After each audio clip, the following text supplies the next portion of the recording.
This is part 2 of the top 10 players in all of college football in 2026. At 5, I got Trinidad Chambliss. What he did in the quarterfinal a year ago makes me believe that he is one of the best quarterbacks in all of college football. In my opinion, he is the best quarterback in all of college football. And Ole Miss has championship expectations. And if Ole Miss is going to get there, Trinidad Chambliss has to be the best player in college football. I don't know if he's quite that, but I got him in my top 5.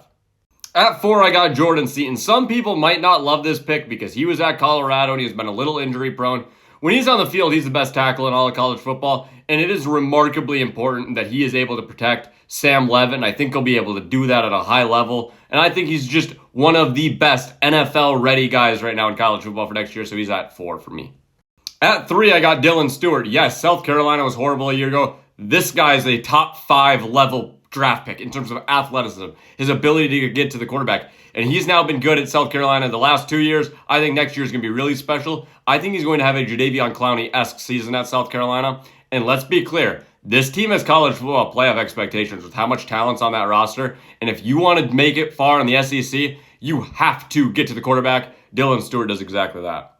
At number 2, it's Mark Fletcher. I think this is another one that I'll take a lot of flack on. Mark Fletcher is the best running back in the country. When you saw what he did in the playoffs a year ago, he was the best player on that Miami offense. And I think next year he might be better. It also helps that he has some good backs behind him and Marty Brown that will allow Mark Fletcher to have fresh legs consistently. I'm a little worried that the Miami offensive line might have got worse, but Mark Fletcher, in my opinion, was one of the main reasons why that offense was able to hum at all in the playoffs. And I think next year, especially with the schedule that he's got, he's going to put up ungodly numbers. And he's my second best player in college football. And at number 1, you know who it is. Back-to-back years, it's Jeremiah Smith. This guy's a top 5 pick. He's the best wide receiver in college football. Throw the ball up, he'll make the play. Happens every single time.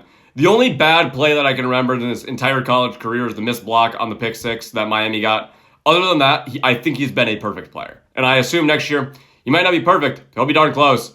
A lot of people want to talk Heisman, maybe. And if you're a wide receiver and people have you in the Heisman conversation, you are a different level talent. Jeremiah Smith's exactly that. One more year at Ohio State, maybe a national title, maybe a Heisman, and then welcome to the NFL.